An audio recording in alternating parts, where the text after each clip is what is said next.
السلام عليكم ورحمة الله وبركاته أعزائي متابعي قناة عالم طيور الحب. موضوع اليوم فيما يخص الشرح على المأكلية الذكية أو المأكلية الاقتصادية كما يطلق عليها. قد يسمع البعض عن هذه المأكلية ولكن لا يعرف ما هو الشكل لها أو كيفية استخدامها أو ما هي ميزاتها أو حتى ما هي عيوبها. فإن شاء الله بعطيكم شرح مفصل عن هذه المأكلية من جميع النواحي، من طريقة عملها ومن تركيبها ومن ميزات هذه المأكلية إلى غير ذلك. نبدأ أولا بالشكل العام لهذه المأكلية. طبعا عندها مأكلية أنا أمامكم موجودة على القفص. بداية بعطيكم نبذة سريعة عنها وبعدها إن شاء الله بشرح لكم على الطبيعة. طبعا هاي المأكلية فكرتها فيها حوض يوضع فيه الطعام، ولها درج خاص أو انزلاق خاص، بشرط إنه كمية الحبوب اللي تنزل كمية قليلة فبيلتقطها الطائر، فكلما يأكل قليل منها بينزل مستوى الدخن أو العلف أو الحبوب أو أي نوع. طبعا إلها درج بالأسفل، بعد ما يأكل الطائر الحبوب ويقشرها تسقط القشور بالأسفل عن طريق فتحات موجودة الآن أريكم إياها. هاي المظهر العام. طبعا أنا راح أفكها الآن. بسم الله. الآن على الطبيعة.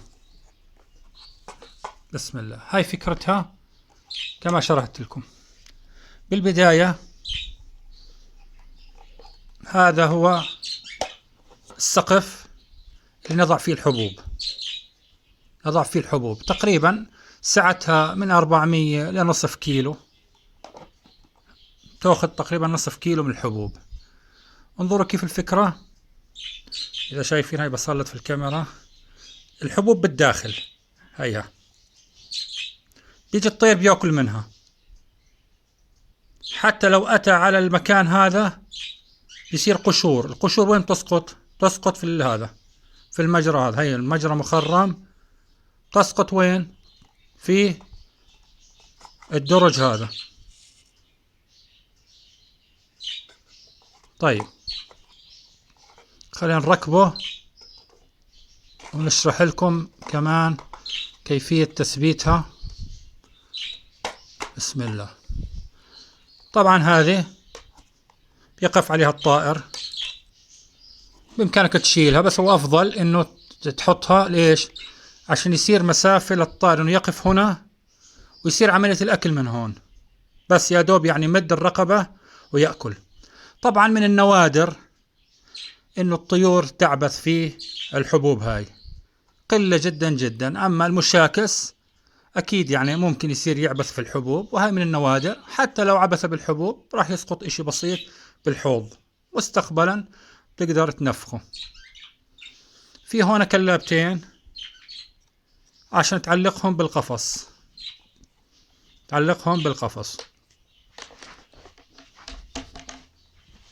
طبعا ممكن تعلقهم إما على زوايا القفص أو إما على الباب. الباب هو أفضل مكان لتركيب المأكلية. انظروا. بسم الله. بس يعني العملية إن شاء الله مش صعبة وسهلة جدا جدا. هاي بالنسبة لتركيب المأكلية. هاي خليكم تشوفوا كيف ركبت. هاي الكلابات، هاي بفتح كمان مرة عشان تتابعوا معي كيف تركب. انظروا، بس يا دوب نركب الكلابات هذولا خلص هيك تمام، ثبت. طيب الآن احنا فهمنا موضوع آلية عمل المأكلية. طيب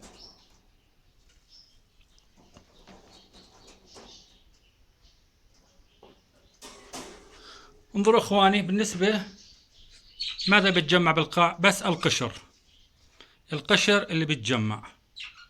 هاي كلها قشور، شايفينها؟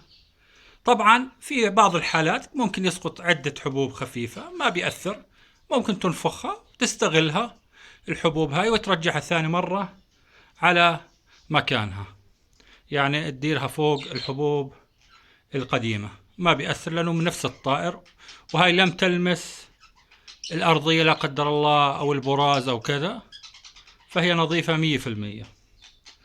طبعا نرجعها.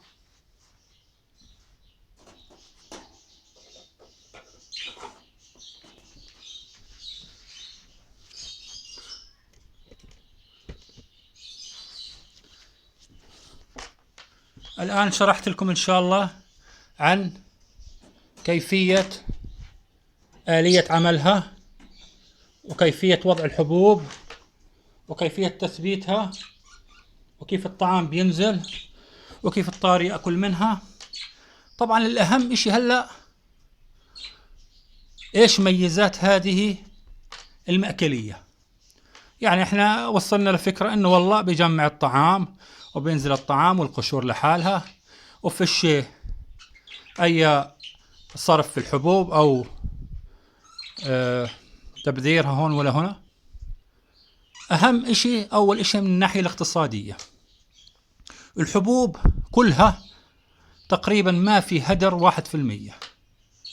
يعني حتى لو سقط إشي بسيط بيسقط بالدرج تنفخ عليه وبترجعه ثاني مرة. هون أنت ضمنت إنه ما في هدر لأي حبوب، بخلاف المأكلية العادية المفتوحة أو المأكليات العادية اللي تثبت بهاي الأماكن، قد يعبث الطائر فيها وقد يدخل داخلها وبيكب الوسخ كله. طبعا بمجرد انه الحبوب وقعت على ارضية القفص وفي براز، يجب ان لا نعيده للطيور مرة اخرى، والا فالمرض ينتشر. هاي وحدة وفرنا من ناحية الاقتصادية. رقم 2 من ناحية الامراض. بالوضع الطبيعي الطائر ممكن يسقط منه حبوب بالمعلف المأكلية العادية الى الارضية الدرج، فبيكون فيها براز، فممكن يلتقط الطائر الحبوب التي سقطت وهي ملوثة بالبراز أو الأوساخ أو الغبار إلى غير ذلك. هون احنا النقطة الثانية ضمناها عدم وجود الأمراض، أو بقدر المستطاع يعني 99% الطائر لن يأكل طعام ملوث من البراز، من ناحية اقتصادية ومن ناحية النظافة والصحة للطيور. في إشي أهم كمان، في حالة إنه اضطريت إنه تسافر ل3 أيام 4 أيام 5 أيام 6 أيام حتى 7 أيام وتهكي الهم إيش بدي أسوي بالطيور، وممكن الطيور تموت وممكن كذا، فسبحان الله هذه المأكلية ساعتها تقريبا نصف كيلو، يعني بتكفي الزوج معدل أقل إشي 10 أيام، 10 أيام بدون ما يكون معاه فراخ. ولو كان معاه فراخ ممكن تكفيه من 6 ل7 أيام. فأنت يعني مش راح تهكي الهم نهائي في عملية إنه تسافر مشوار أو كذا، أو حتى عندك ما عندكش مشاغل إنك تزور موقع الطيور إذا كانت بمزرعة أو في مكان معين. فأنت هون ضمنت 3 شغلات. أول إشي الناحية الاقتصادية ما في هدر للحبوب، من الناحية الصحية الطيور إن شاء الله بتكون سليمة، واللي أهم كذلك يعني حتى سبحان الله التنظيف، يعني ما في أغبرة، إذا ممكن تخليها في البيت عندك في الصالة في أفضل أماكن في الدار، فلن تجد قشور في الأرضية كما يحدث في المأكليات المفتوحة أو المأكلات العادية.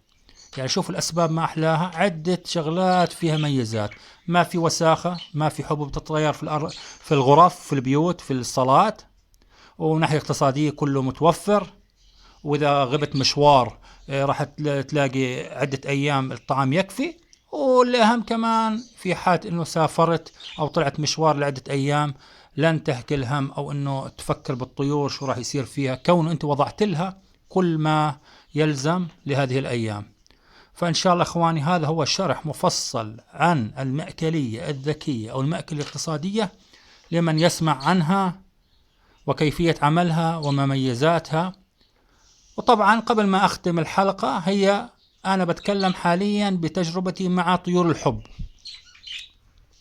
وبدي بالتعليقات تاعتكم تكتبوا لي من جربها مع طيور الروز أو الكوكتيل أو غيره. فالبعض يقول أنها غير جيدة بالنسبة للكوكتيل أو الروز، فهو يعبث فيها كثيرا. أما بالنسبة لي أنا تجربتي فيها على طيور الباجي فهي إن شاء الله، ما بديش أقول 100%، بدي أقول لكم 95% إذا مش أكثر طبعا، لأنه ما في مشاكل نهائي، ما في قشور في الأرض، ما في بالبيت، ما في بالدرج نفسه، حتى قشور ما في بالدرج، والحبوب كاملة موجودة ومحفوظة غير ملوثة وما فيها أي شيء. وإذا غبت عنها أيام بلاقيها موجود الحبوب وما بهكل هم.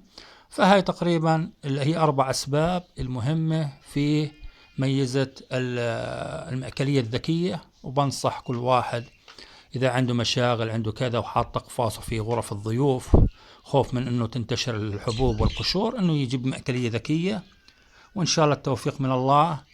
ولا تنسونا من وضع الإعجاب والمشاركة لتعم الفائدة على الجميع. وإذا كنت أخي أو أختي المتابع لهذا الفيديو لأول مرة على هذه القناة، فضلا وليس أمرا الاشتراك بالقناة مع تفعيل خاصة الجرس ليصلكم كل جديد. والسلام عليكم ورحمة الله وبركاته في فيديو آخر.